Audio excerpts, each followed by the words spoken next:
Alors l'idée du séquençage, c'est d'avoir la carte d'identité de l'espèce, de l'individu que vous séquencez. Pour les virus, il faut lire sa carte d'identité. Pour le SARS-CoV-2, c'est 29 000, 29 000 lettres, donc qui sont des bases.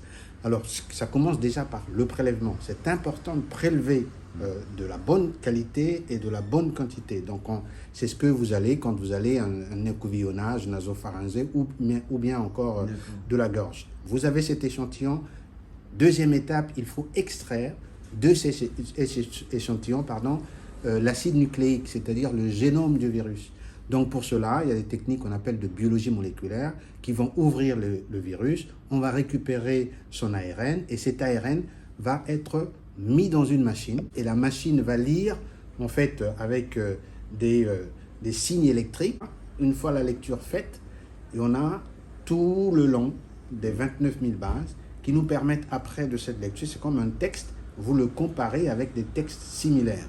Et donc ça permet de savoir si oui ou non c'est un virus d'une part, et si oui ou non ça appartient à une famille de virus, à un genre de virus et à un type de virus. Et avec ce séquençage, quand on compare, mais on sait que c'est du SARS-CoV-2, donc le virus qui est responsable de la COVID-19, et on peut aussi savoir les mutations qui sont dedans.